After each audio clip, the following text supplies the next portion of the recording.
In at number 10, Namor and Emma Frost. As we're sure you know by now, Namor is essentially Marvel's Aquaman. He too is half human, half Atlantean, although more often than Aquaman, Namor is a villain. Emma Frost was the second of 3 daughters in her family, all of which were mutants that gained their telepathic abilities once reaching puberty. For the most part, Emma had a close relationship with Scott Summers, that is until she met Namor. At first it may have been her telepathic powers being used to control her into falling in love with Namor, but even without that, the two have been dating behind Scott's back for quite a while. With Namor's ability to control all water, sea life, and boast some pretty big strength combined with Emma's telepathy, these two are one scary couple. In at number 9, Baroness and Destro. Throughout every version of these two characters beyond the 1980s, the Cobra collaborators from the G.I. Joe series are one scary on-again off-again couple in comic book history. Baroness is seen to be this spoiled offspring of a wealthy family who primarily works as a spy with great influence in the Cobra organization. Destro, on the other hand, is the sole weapons dealer for the Cobra Command, and because of his close relationship with Baroness, he's perhaps the only one that has seen the more softer side of this evil lady. Although our love for this couple comes by way of their desire to overthrow the Cobra Commander and become the new leaders of that team. Talk about a power couple. In at number 8, Black Adam and Isis. This is one of those scary comic book couples that oddly enough complement each other's strengths very well. Black Adam is Captain Marvel's main foe in the DC Comics with pretty much the same powers as Captain Marvel. While he was not one to get caught up in relationships, after being presented with a female slave woman,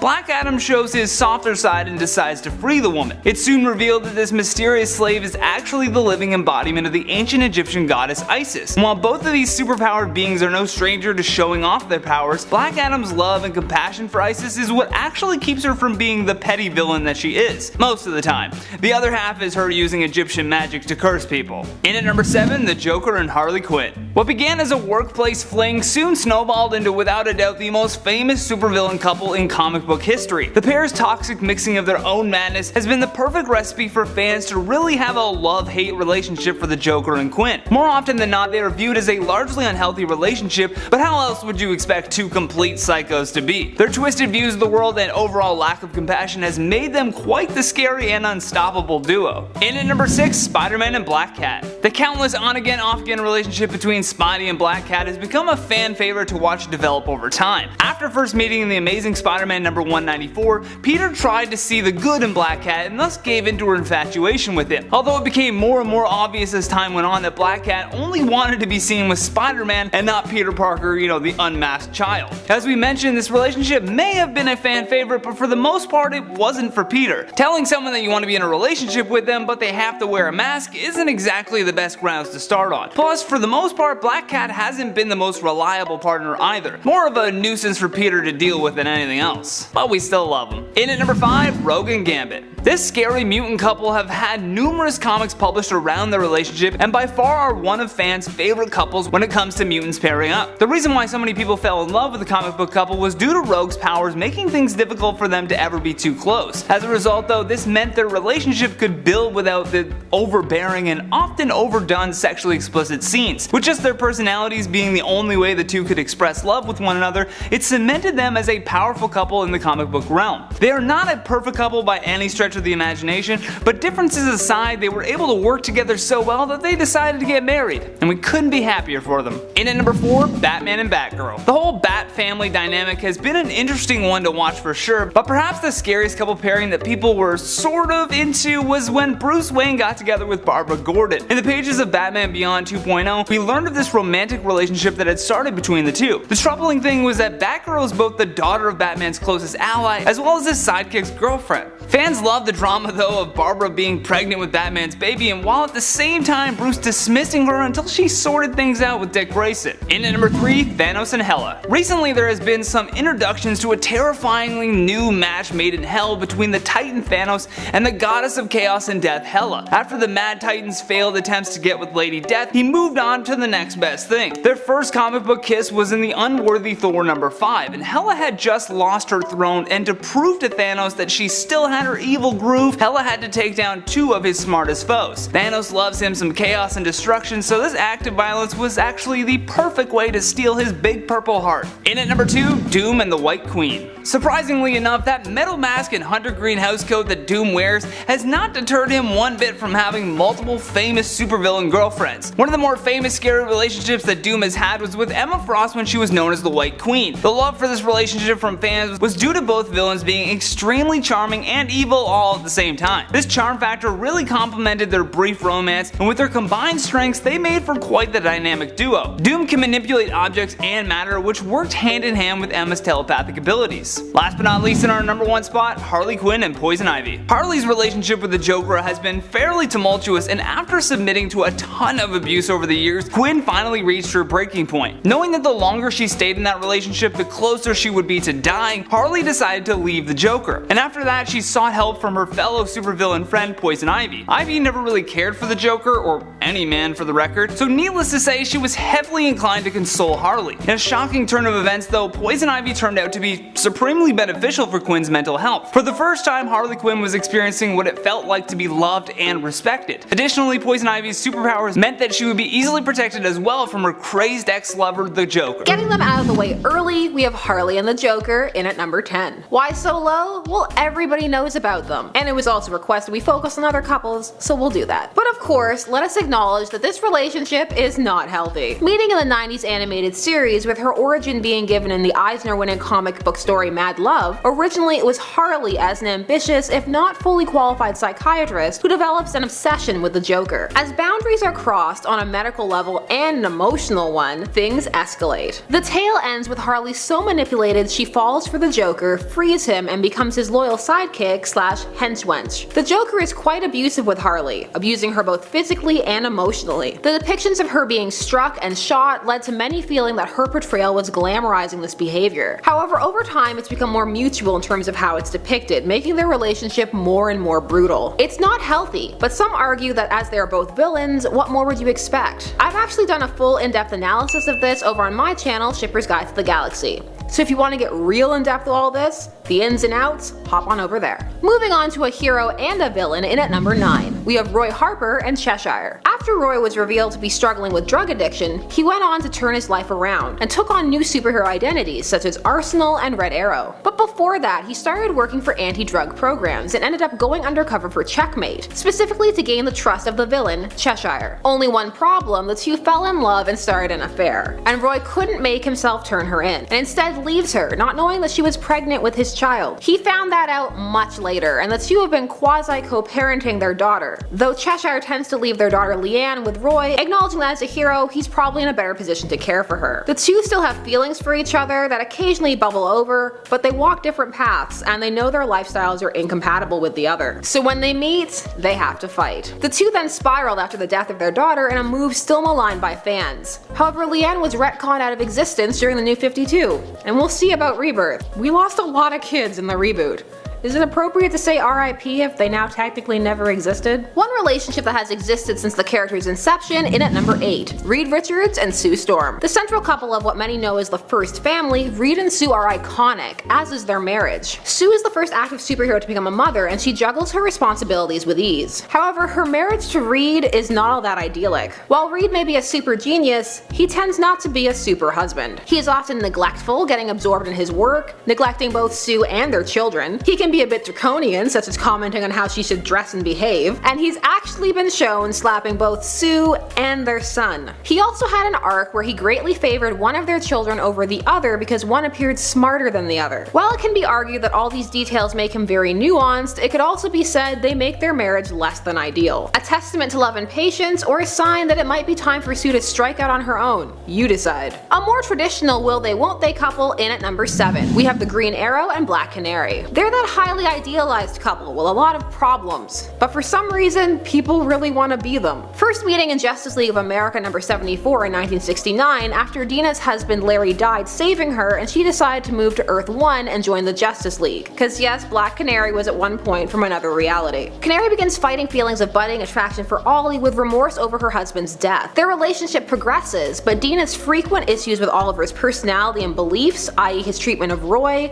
women, and just responsibility personality in general make them a couple that argue all the time, get physical with each other, and then for some reason end up making up. They also have some very different relationship goals, say about getting married or having children, i.e. him wanting them and her not. And yet for a comic arc they were married, and it went about as well as you would expect. Some people can love each other but end up rubbing each other the wrong way. And really, they should probably go look for more healthy relationships. More failed marriages in at number 6. We have the Scarlet Witch and the Vision. These two are further proof that you can be an iconic couple and still have some very serious issues. Wanda and the Vision were paired off as romantic interests since the early 70s and were married in Giant Size Avengers number 4 released in 1975. However, while their love is as real as that between a robot and a witch can be, there were some very real relationship ending problems. One, their kids, or rather lack thereof. The Scarlet Witch's ability to warp reality allowed her to will children of the two of them into existence. The Vision was powerless to stop her mental decline that eventually resulted in a full psychotic break. Memory wipes,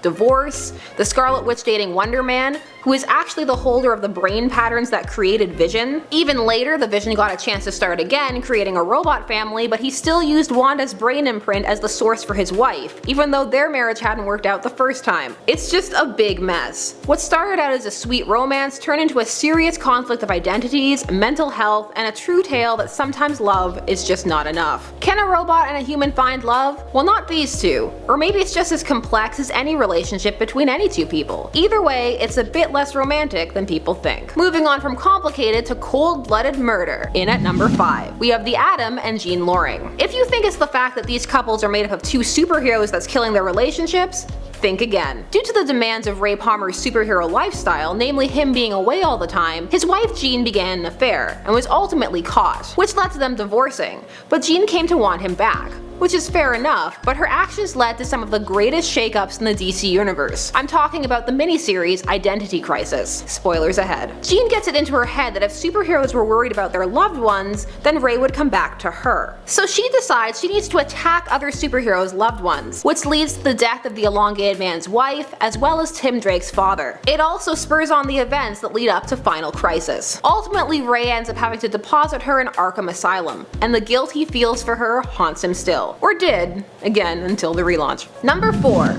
the Wasp and Giant Man / Ant-Man / Yellow Jacket. The Wasp and Ant-Man, Hank Pym and Janet Van Dyne, have been partnered for a long time, since their first meeting in Tales to Astonish number 44. However, there is an infamous panel that a lot of people think of when they think of these two, and it's one of Hank backhanding her across the face. While there is context to this moment, as in Hank has been exposed to gases causing schizophrenia that created this new Yellow Jacket persona to escape his Goliath persona, and while the Wasp is doing her best to stand by him, going so far as to agree to marry him even though he doesn't know who he is, the result of her efforts ends up in a situation of domestic abuse. Basically, as his character has evolved, Hank has had his brushes with mental instability, and Jan hers with dependence on him and their relationship. They can get into patterns where they're just not good together. While a lot may have changed, this moment remains immortalized forever, and it has created a taint that for some fans will just not go away. A relationship most fans choose to erase from their memories in at number 3. Hal Jordan and Aricia. What's a list like this without some good old-fashioned underage relationships? Aricia Robb is one of the members of the Green Lantern Corps. She is depicted as a teenager, and she develops a massive crush on Hal Jordan. Okay, fine.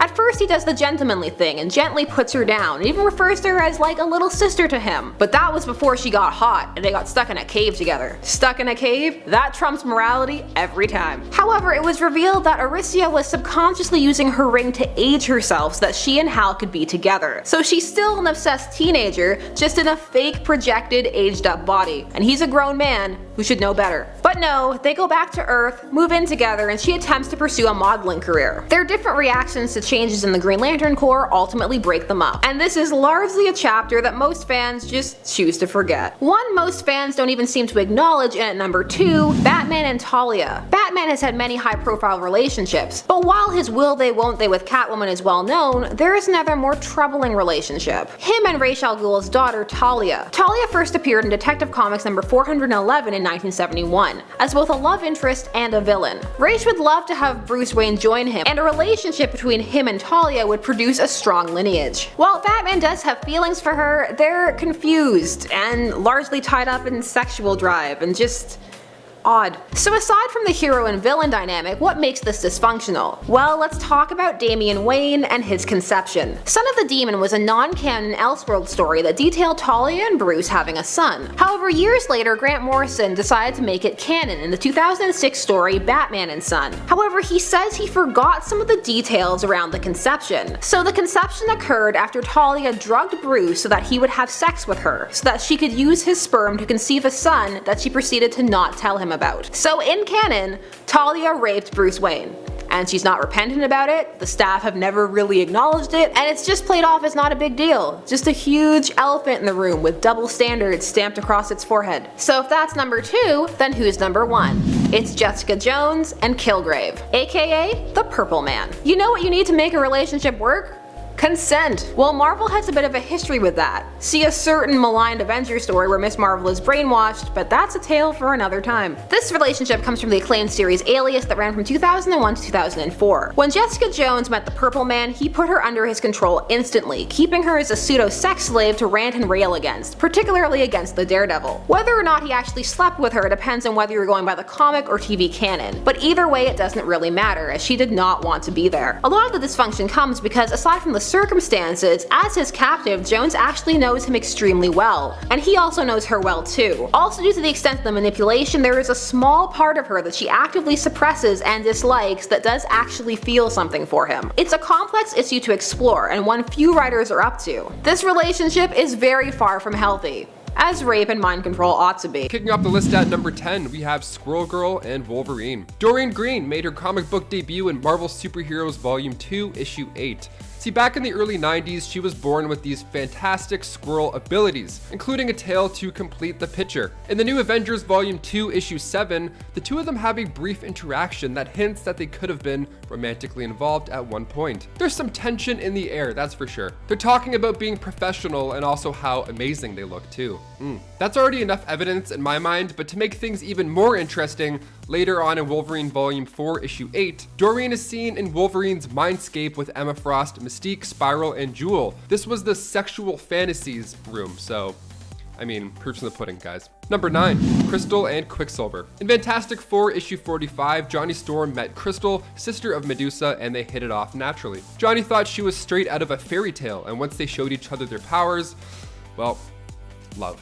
Love comes next, of course. The Fantastic Four needed a replacement temporarily while Sue was recovering from having their first child, so this Inhuman, Crystal, was looking to fill that spot. So Johnny and Crystal dated after this, and Crystal was front cover by time Fantastic Four issue 81 rolled around. And then in Avengers 104, after a battle with a Sentinel, Quicksilver gets hurt. So Crystal brought him back to her homeworld to heal him, and while they were there, the two of them ended up kind of falling in love. Everything happens fast in Pietro's life. If I was Johnny, I'd have a few choice words for him, that's for sure. And before we continue on with this list of weird superhero couples, if you want to go ahead and give this video a thumbs up, that would be awesome. It really does help us a lot, especially while we're working from home. Those thumbs up really add up and help us out. You guys are the best, thank you so much. Now let's get right back into this list. Enough of wasting time. Number 8, Toad and Husk. When Toad was amongst the lucky few to have kept their powers after the events of M-Day, he didn't save the world one day at a time. Instead, he became a janitor at the Jean Grey School for Higher Learning. He kept the school clean, he kept the kids on track. And then when the Phoenix Force approached Earth, Quentin Quire fell from the sky and Toad leaped far and wide to catch him. This impressed Husk quite a bit. So she quit the school thinking Kitty would just fire her anyways, and then she joined the Hellfire Academy later on, and she kind of made Toad betray the school once they started clicking. She's a little aggressive in her ways, some would say. Relationships have their ups and downs, but this is just another level. Because at the end of this 5-part roller coaster of emotions, Paige didn't even remember the entire thing. Poor Paige. And also poor Toad. I mean, he's gripping that mop tighter and tighter every day. All 5 parts are really fun. This relationship is nuts. I'd love to have Toad come and clean my place, just hang out, keep me in line, you know, he'd be nice. Number 7. Thor and Jane Foster. When it comes to Norse mythology, Thor's wife is Lady Sif. Now in the comics, it's a bit more complicated than that. They were on and off for a while, and I feel like we're gonna get a love triangle in the MCU soon. I mean, it's confirmed that Lady Sif and Jane Foster are both returning in Thor: Love and Thunder. So this could lead to a little triangle of romance, who knows? In Journey into Mystery issue 102, Thor had fallen in love with Lady Sif, so much so that when Sif had been kidnapped by storm giants and ended up as a prisoner of Hela, Thor volunteered as tribute. He actually wanted to trade lives, and Hela was so impressed, she was like, you know what, I'm just gonna let you both go. that's love. I don't know what to do here. And then in Thor issue 236, Sif sacrificed her own life in order to save Jane's. See, Jane in the comics became Thor, but her cancer got worse every time she got mighty and used the powers of Thor. So maybe the reality gem in the MCU has caused some life-altering effects to Jane, and then Lady Sif can somehow be the only one to save her at the end of Thor, Love, and Thunder. Wouldn't that be sad? That would be sad, actually. Yeah, that'd be kind of pretty sad. I say this is a weird couple because the MCU has treaded lightly around it. Why Jane is the love interest at all beats me. I mean, the long distance alone, that would be enough for me to be like, nope, bye. Number 6. Kitty Pryde and Colossus. When people say age is just a number, that's like a couple years we're talking about. Maybe you're in your late 20s, you meet somebody in their early 30s. It's not that far off, but it sounds far off. That's what we're talking about when we say age is just a number. When it comes to Marvel romances, the whole age thing is a little gross. It's kind of gross. When the first two met in X-Men issue 129, she's said to be like 13 years old. They're trying to recruit her to go to Professor X's school, and Colossus is like 18 at the time, or somewhere around 20. He's like an adult. Now, in the Days of Future Past storyline, beginning in X-Men issue 151, we see Kitty and Colossus married in that future. So that's nice, I think. It's nice to know that they really are head over heels for each other. It kind of helps, especially when it started with their first kiss during a space mission, and right before they kiss, Kitty even says, "Gee, I wish I was older," and Colossus is like, "So do I," and then proceeds to kiss her anyways. Number 5, Iron Man and Gamora. If you put 2008 Tony Stark in a room with Gamora, like pre-Pepper Potts, I guarantee you that guy would at least turn on the charm. The idea doesn't come out of nowhere though. I mean, Tony and Gamora, believe it or not, have hooked up before. So the panel starts with Gamora being all coy and cool. She says the line, "Well, you're gonna have to do much better out here." And Tony responds in his classic Tony Stark manner, "I can do better." And then it immediately cuts to Tony laying next to her in bed. They look like they just had the time of their lives. Tony's all tucked in the blanket. He looks shell-shocked. Gamora's pretty chill about it. She's like, "Hey, I'm gonna go back to the bar. See ya." And then Tony's like, "Cool, true." And then after she leaves, Tony lets out the slightest, "Ow." Yeah, you don't say. It's probably gonna be a painful one. Number 4, Spider-Man and Black Cat. Peter Parker and Felicia Hardy, one of the more interesting relationships in Peter's life. Well, rather, Spider-Man's life. And there's a difference here between the two. You'll see. So she entered comics back in 1979 with Amazing Spider-Man issue 194. Now, when she met Spider-Man, they were, of course, both in costume. She fell for him, his charm, his quips. She could tell that he was a kind soul, and she trusted him. It was turning into quite the romance between the two, and eventually Peter felt like the time was right and revealed his true self. He unmasked himself. And she had a tough time accepting the fact that he was just an average kid under the mask. Should have left the mask on, Pete. Rough. I mean, looks really don't matter, but when you're a superhero, it's probably different. This is taken to the next level in the Ultimate Comics. When Black Cat finds out that Spider-Man's just a kid, she literally throws up all over him. So sometimes it's better to keep things a mystery, I think. Number 3, Wolverine and Lin Sun. This next one happens in the 4-parter Wolverine Manifest Destiny. So when Wolverine was in Chinatown, San Francisco, he saved a woman named Lin from the crime lord, the Black Dragon. Now she refers to him as her lover in issue 3. Things are cooking, nice. Now what Wolverine doesn't realize is that by successfully taking out the Black Dragon, which he did, Logan now has to take that spot. He becomes that role. So naturally he refused, but by refusing, that upset Lin. To quit would be dishonorable to everybody. So while he was leaving, she stabbed him in the eye with a spear, warning him not to return. So when the X-Men relocated to San Francisco, he took a trip down memory lane and returned, but this time Lin was not the same. "Lin is dead, lover," she says. "You killed her a long time ago." And she goes on to explain how now she is the Black Dragon, Queen of the Triads, Empress of the Chinatown underworld. Wolverine took over as the new Black Dragon, and Lin escaped through the sewers, holding the same spearhead. Number 2, Scarlet Witch and Quicksilver. Of course I'm gonna mention this couple on this list. From the Ultimate Universe, this is one of the weirder ones. In the 3rd issue of the Ultimates, the Wasp is like, "Man, those two sure do love each other, those siblings." And then Cap's like, "Well, of course they do. They're family, they're siblings." Even in the 1st issue, like way back in the original X-Men, Pietro tells Toad to stop chewing so loudly in front of his sister. They're close. But in the 3rd issue, the Wasp is like, dude, he loves her, like, loves her. And then Captain America makes the same face that readers did at that point. Yeah, that's a weird one. Number 1, Wolverine and MJ. The Ultimate Universe has some interesting elements, as we just heard, and after Ultimate Spider-Man issue 66, it got even more weird when Wolverine and Spider-Man switched bodies. Mesmero switched their bodies, so Peter was like, hey man, I really need you to go to school. We've seen these Freaky Friday change-up style movies before. The whole fun is pretending to be the other person and trying to blend in with their lives. That's where the comedy comes from, right? This sounds like a hilarious adventure ready to happen, but while Wolverine was in Peter's body, he at one point ended up kissing Mary Jane. And it's made out like he even wants to date her, like he wants to go further after the kiss. MJ told him that she wants to wait until they're older for that kind of thing though, so thankfully, nothing happened during this change up. But the kiss and the idea in the first place, Number 10, Donna Troy and Terry Long. Donna Troy was known at this time as Wonder Woman's little sister. She is the hero known as Wonder Girl, who is spun as being an Amazon from Themyscira, like Wonder Woman, but a teenager. Terry and Donna's relationship ended up becoming so serious that the two got married, and he was such a constant when it came to the Titans as a supporting character that even Starfire, Donna's BFF, ended up developing a little crush on him, and he on her, to be honest, that was also pretty creepy. Donna and Terry ended up having a son together before Terry filed for divorce and a restraining order because Donna's superhero lifestyle was too dangerous for him. In the end, he and both his daughter from a previous marriage, oh yeah, he was married and divorced before he ended up with Donna, and he and Donna's son ended up dying in a car crash because, well, probably no one wants us to remember their weird and pretty awful relationship. Number 9, Black Cat and Wolverine. Wolverine and Black Cat Claws was a 3-parter released in 2010. When Felicia Hardy first met with Wolverine, they were both kidnapped by Kraven the Hunter in order for him to, well, hunt them down on his beautiful tropical island. The ultimate game of manhunt, I'd say. Now, when the issue started, Black Cat and Wolverine weren't really a fan of each other naturally, but when you're running and fighting for your life, emotions will probably be a little tender, a little exposed. But hey, nothing brings two people closer like beating up bad guys to a pulp, or of course, long walks on the beach. Either one's fine. So while it turned out that Kraven was actually a robot the whole time, spoilers, the real villain all along was Arcade and his girlfriend, White Rabbit.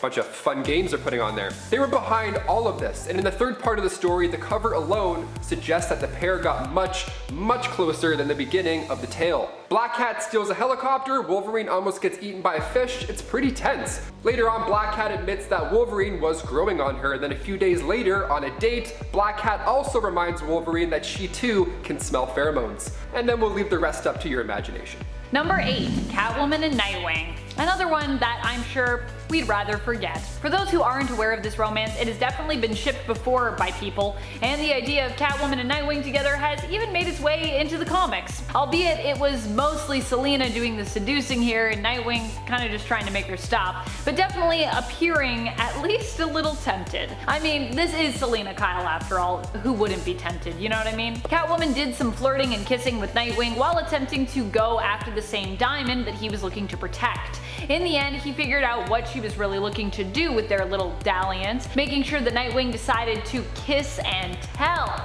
thereby making Batman jealous. What? Selena, ew! This whole thing is pretty gross, and especially as like some sort of weird jealousy bait. Not even just because of Catwoman's motivation in this story, but because Nightwing is like a son to Batman. So that's like Catwoman making out with her own stepson. Number 7, Supergirl and Comet. Of course I have to talk about the time Supergirl fell in love with her pet horse. Of course. Now before you react, hear me out. It's a sapient horse with magical powers who at one point was actually a centaur in ancient Greece. So, you know, it's not too bad. It's still kind of bad. It's still a little bad. But dare I say it, he was actually quite handsome, I have to admit. He first appeared in Adventure Comics 293, and he became Supergirl's beloved pet, and then in Action Comics issue 301, he became a human being.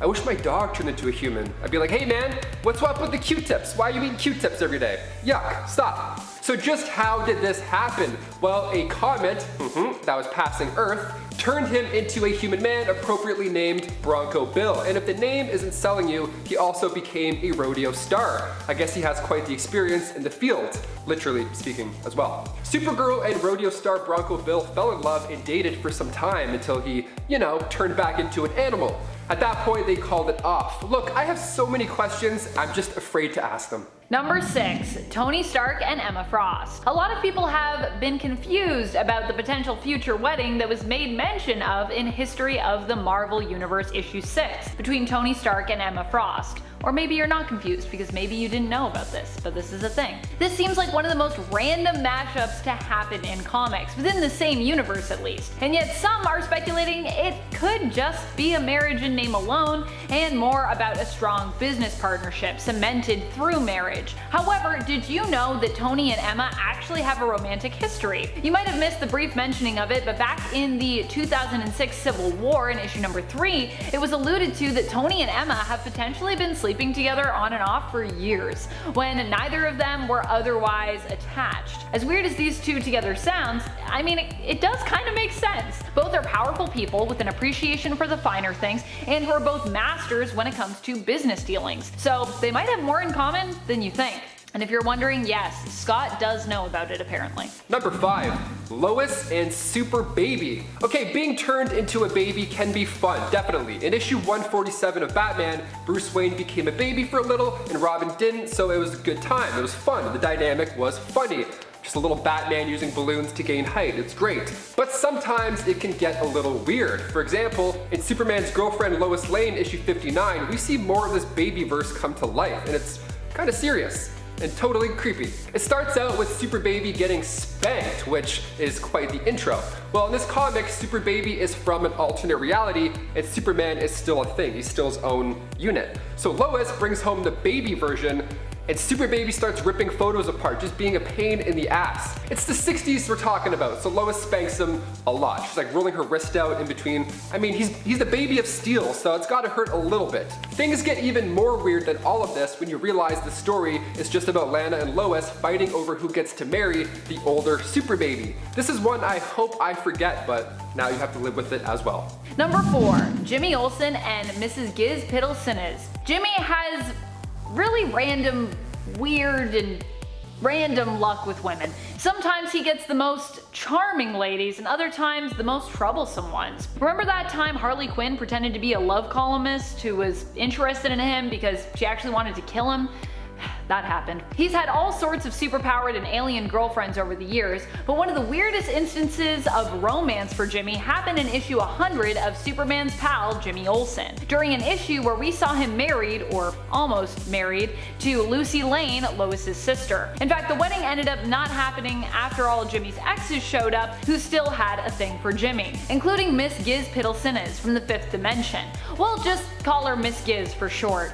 Thank you past Amanda that wrote this. She is a trickster imp who hails from the same home as Mr. Mixie. She loved Jimmy so much, she sabotaged his marriage to Lucy, making it so that every time the pair kissed, Superman would be transformed into a mole. I'm not kidding, this also really happened. Something Jimmy later referred to as the mole effect. Wow, that's great, Jimmy. Miss Giz's undying and mischievous love for Jimmy actually succeeded in breaking up Lucy and Jimmy.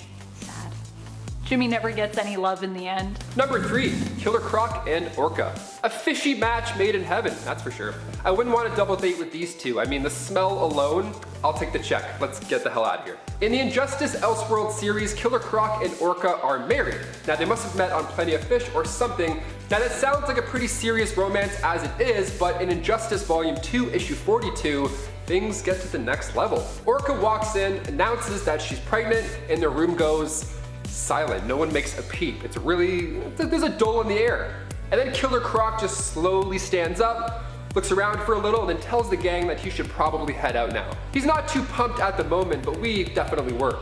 Number 2. Rogue and the Sentry. This is a weird one that just randomly was retconned into existence. But what do you expect with the Sentry, one of the original heroes who himself was retconned into existence? During Sentry's funeral in Sentry Fallen Sun, after the death of both him and his wife Lindy, we see all the heroes gather to pay their respects. They all share their feelings and memories of Bob over a few beers, and a water for Tony because, as Sentry taught him, he always has a choice. While reminiscing, Rogue reveals that Sentry was the only person who could touch her, though I'm pretty pretty sure Magneto can kind of do that too, at least in some realities.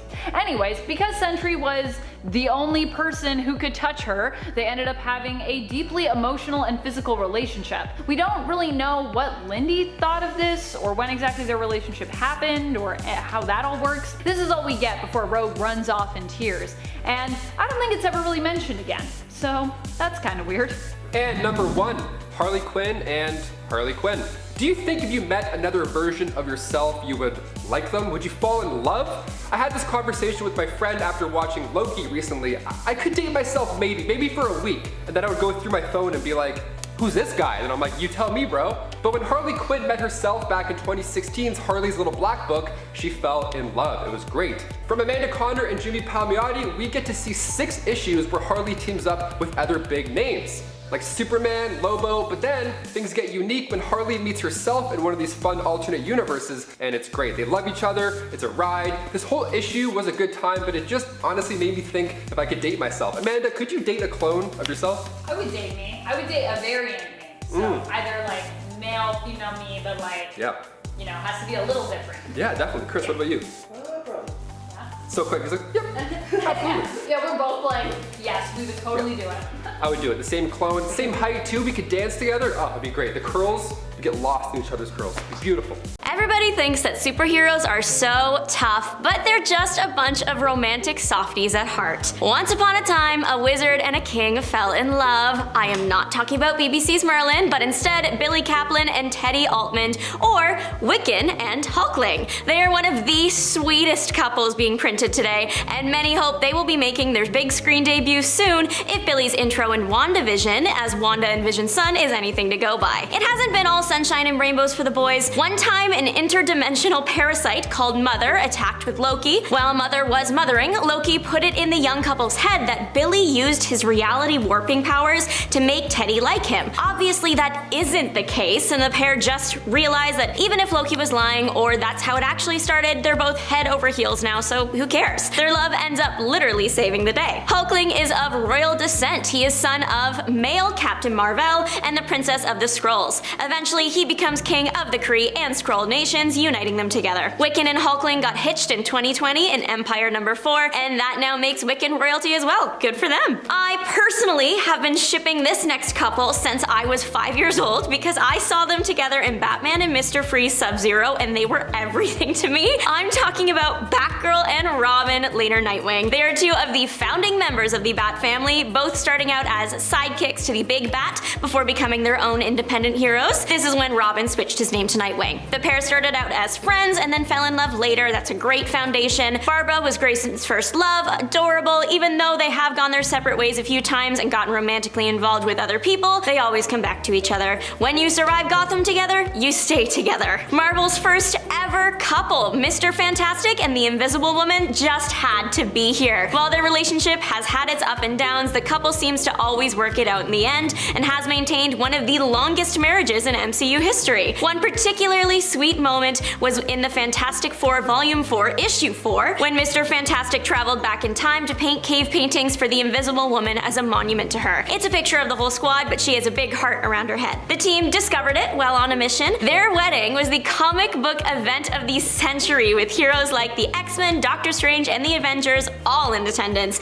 Even Stan Lee tried to get in. Another pretty iconic MCU wedding wasn't even planned, kind of. One X-Men couple backed out of their ceremony, but everyone was already there and weddings are super expensive, so fan favorite couple Gambit and Rogue stepped up and tied the knot. Even though the tying was unplanned, their improvised vows were absolutely adorable. Gambit saying he loves Rogue with every piece of him and he will try to always be worthy of her love and respect. Rogue vows that no matter what, she'll always find her way back to him. At the end of the issue, their couple series is announced, Mr. and Mrs. X. They have been dating for a long time, but it hasn't always been perfect. Rogue's mutant ability is that she can't touch someone without absorbing their life force and powers. It causes problems. Gambit has stayed by her side through it all, and when Rogue takes a break from the X-Men to figure herself out, he's right there waiting for her when she gets back. Eventually, she does learn to control her powers. Gambit has also caused many a problem for her. At one point, he decided to become a horseman for Apocalypse,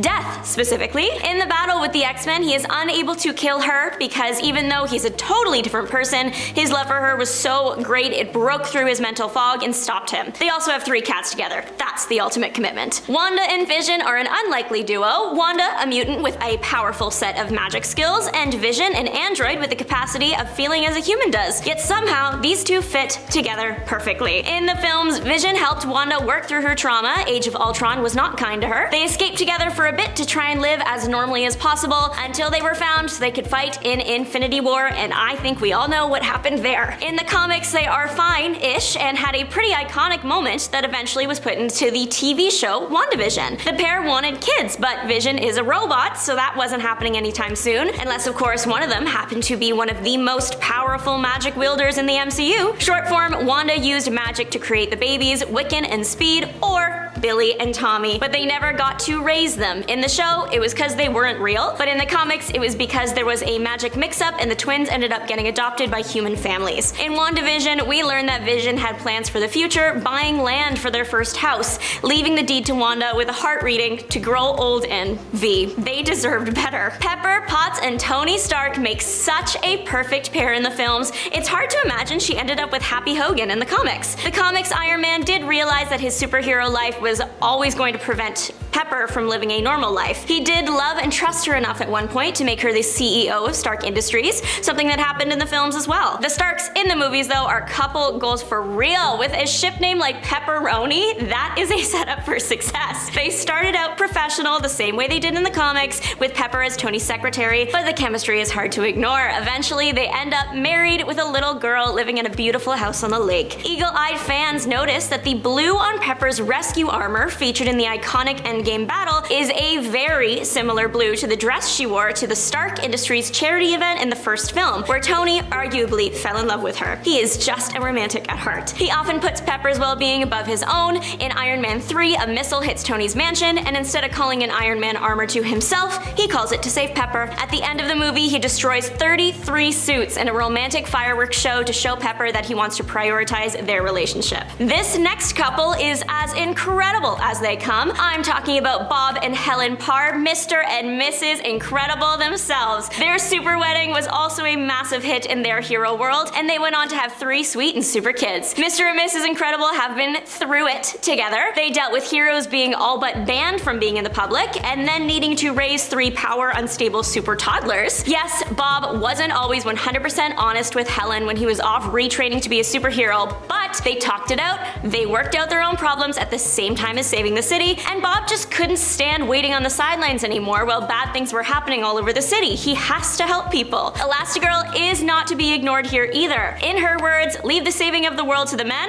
I don't think so. She is not just stretchy, she can beat you up just as easily as her husband can, and has a pilot's license. The pair are still married and have the perfect super family with no plans of that changing. Hawkman and Hawkgirl aren't just an iconic couple in our time, but throughout time. Way back before any of us were around, Hawkman was once the general of the Deathbringers. I think you probably know what they bring, but to expand, the Deathbringers' job was to gather human sacrifices for the Lord Beyond the Void, a bad guy. After each battle, Hawkman would see Hawkgirl, an angel at this point. Technically, she wasn't supposed to reveal herself to him, she just saw good in him and wanted to reach out. Eventually, Hawkman was held responsible for his actions and agreed to be reincarnated until he has saved as many lives as he took, with Hawkgirl being reincarnated beside him for her attachment to him. With each reincarnation, they found each other and fell in love over and over and over again. Adorable! Eventually, Hawkman does save the correct amount of people and the pair face God. He offers a choice. Either the pair be separated in heaven or return to Earth together one last time and live out one final life and meet oblivion at the end. You probably know which one they picked, but just in case they chose one more life together, I literally cried. Couldn't bring this list into existence without Clark Kent and Lois Lane. The pair debuted together in 1938 and have been going strong ever since. There was this whole thing once where Clark forgot he was Superman, and while being just Clark, he married Lois. Then, when she managed to get the Superman side back, he wanted to marry her all over again as Superman. How cute is that? The two ended up having a super kid who later helped found the Super Sons with Batman's son. The foundation for their relationship is strong, they both share similar morals,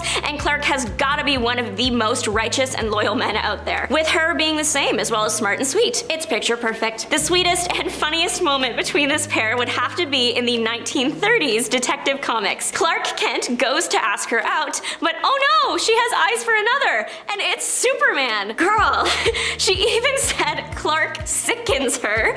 When I tell y'all I laughed about this for 5 minutes, I mean that. Peter Parker and Mary Jane Watson have been the primary Spider-Man couple for most of Spidey's run. His love for her has inspired Spidey to continue fighting for his life on multiple occasions. One time in Spider-Man 98, Peter got stuck under the Daily Bugle and MJ's love helped inspire him to lift and stabilize the building. Another time in Craven's Last Hunt series, he was buried alive for 2 weeks and almost gave up, but the thought of never seeing MJ again was worse than death and he clawed his way to the surface. He died for her, but he also continues choosing to live for her. Even the ever-grouchy J. Jonah Jameson cried at their wedding. Speaking of their marriage, their love was so great that once the devil offered to save Peter's Aunt May in exchange for their love, their marriage. He could have asked for anything and he picked that. The movies have also shown off how cute their love is. There are so many cute moments across the films, but the most iconic would have to be the upside down kiss. There is a reason I put these two at number 1. Peter and MJ's love is so strong that every actor that has played Spider-Man in a movie has ended up dating their MJ counterpart. The most recent being Tom Holland and Zendaya, the cutest couple in Hollywood. Number 10. Starting it off with a please, they hinted at it, I wish this had been pursued couple. The Riddler and Harley Quinn. So after Harley made her debut into comics from Batman the Animated Series, her and the Joker split pretty quickly. Yes, she still had feelings for him and could at times be lured back, but for the most part she was striking out on her own with a solo series featuring fun team-ups and eventually with the Gotham City Sirens. That series would see her join forces with Poison Ivy and Catwoman. During one arc, they need to enlist the help of a quasi-reformed Riddler, who Harley flirts with hard to get him to help. But the real hinting comes at the end of the arc, wherein after helping them, Harley gives Riddler a peck on the cheek, which he pulls away from and the comic proceeds to have the most melodramatic narration about it of all time. I see the hurt in her eyes as I pull away. I turn quickly so she won't see the hurt in mine. Whoa, hold on, did I miss a page? That escalated quickly, and frankly, I wish it had escalated more. But the new 52 is around the corner, and with it a new Harley, who murdered basements full of children and wore her ex-lover's face. In my heart, I'll always have Quiddler. Number 9. Destiny and Mystique. This is an interesting one because at first it wasn't happening canonically, not overtly or officially. However, it was entirely happening in the subtext as far as fans were concerned, only it was being coded. And then, in 2019, it was flat out confirmed thanks to the History of the Marvel Universe number 2, which canonized it. Which I bring up just to have a ha, I wasn't crazy. They said I was mad, but they were wrong. So Destiny is Irene Adler, and her and Mystique have been in love since the 1900s. The two would form the second evil brotherhood of mutants together and just be constants in each other's lives. Mystique could be herself with Destiny and express all her concerns about Rogue and all kinds of other things. And funnily enough, worries about the future with a precog. It must be interesting. So in the past, Mystique would sometimes transform into a man at times when these two were out in public. It was postulated that a lot of this was to skirt around the Comics Code authority, while others feel it was a fanon that grew to become accepted and has been incorporated into canon. Either way, I'm not reaching, and it feels good. Number 8. Lex Luthor and Amanda Waller. Back to brief why moments. So this comes to us from Superman/Batman, the series from 2003, and the first big story arc, Public Enemies. Just everything. This is from the time Lex is president, and of course he's evil, and of course he's trying to kill Clark. And in the process he ends up getting himself all jacked up, and making out with a very surprised, perplexed Amanda Waller. Waller and Lex working together isn't too hard to buy, though working adjacent to each other would probably be a better way to put it. But these two are way too dedicated to their respective clandestine tasks for this to be a thing. They would just have massive files on each other. Does Lex hook up with people? Does Waller? Now I've fallen down a rabbit hole. But what else is new? Intend for you to play a role in all this. A very important role. Mr. President, Hawkman. Number 7. Harley Quinn and Red Tool. So some would classify this more as an anti-hero couple, but killing for money? I don't know. But leave that aside for a moment, because this relationship, or flirtation rather, is quite interesting. In comic fandom, one of the biggest Harley Quinn ships is the crossover pairing between her and Deadpool, which is only ramped up as DC has made her more and more Deadpool-esque. So in her new 52 series and beyond, a character named Red Tool was introduced, an extremely blatant Deadpool stand-in. He was completely in love with her in an insane, I'ma kidnap you so we can go to the carnival kind of way. She treats him pretty horribly for the most part. Except when she needs him though. Over time, the two come to develop a friendship, though he's essentially the Harley to her anti-hero Joker. He's just Deadpool. It works for some people, but for others they fall into characterception. So Red Tool is Deadpool, who was at first modeled off of Deathstroke because he was Wade Wilson instead of Slade Wilson. Comicception. Red Tool isn't replacing Joker or Ivy or even Deadshot for most fans anytime soon. Number 6. Namor and Emma Frost. Man, was this one unhealthy. And an affair. But they're tenuous anti-heroes at best, though Emma ranges a bit more, and villains at their worst. Namor and Emma Frost. This happened when they were working together and was particularly prominent in Uncanny X-Men. Emma was with Cyclops at the time, but Namor persuaded her with his smooth, "Why can't we do this? You're not married, you're just bound by a whim and a word." Can you feel how much he wishes Sue would leave Reed in that sentence? Cause I can. So these two would hook up and are quite the power couple. They also work because they both know it's a no strings attached type deal, but they're both really cold. Ice cold. I wasn't surprised by this. I mean, Emma and Scott's relationship started off as a psychic affair, where she would sometimes roleplay as Jean. And there are strong hints that Namor likes how much Emma looks like Sue. It's all very messed up, which is par for the course for a villain relationship. It's to be expected in my opinion, like they're not great people. It's not that odd that they would have flawed relationships when even the so-called virtuous heroes do. But you do get some gems in there, surprises. Number 5. The Hood and Madame Mask. So just after saying that, we have a surprisingly Swedish one. So the Hood is a newer villain created in 2002, while Madame Mask is from the 60s and was a villainous romantic interest for Iron Man. Brian Michael Bendis wanted to do something with the Hood, as he felt he was a great new creation that not a lot was being done with. And one of the things he did was give him a romance with Madame Mask. And what can I say? I'm a sucker for the I don't care how you look angle. Like he sees the villain within and was there for it. For a time. And also, can we talk about how Madame Mask and Iron Man used to make out with their masks on? How? I have questions. Was it just metal bashing against each other? That's what it looks like. Number 4. Scandal Savage and Knockout. Scandal Savage is also a newer creation from 2005 made for Gail Simone's Secret Six series. She was the daughter of Vandal Savage, meaning he was finally catching up with Ra's al Ghul in the children department. She would be an integral member of the Secret Six and form a relationship with Knockout, who first debuted in Superboy Volume 3, number 1 back in 1994. She was a former female Fury, so this was a power couple for sure, and one of the more together villain relationships out there for a time. But Scandal's also the type to compartmentalize and keep her feelings close to her chest. This relationship gained attention for being an open queer relationship. Gail Simone is all about that. Number 3. Mystique and Sabretooth. So Mystique and Sabretooth's union is one that produces horrifying results for the Marvel Universe, in that the two have a son together, Graydon Creed, a huge figure in the anti-mutant movement. He formed the Friends of Humanity. Mystique keeps an eye on Graydon, who she gave up for adoption, and wow, that must be a really disappointing stakeout. So Mystique seduced Sabretooth, aka Victor Creed, while he was in Germany on a mission, and she was undercover as a spy. So at first, not exactly the most out and open pairing,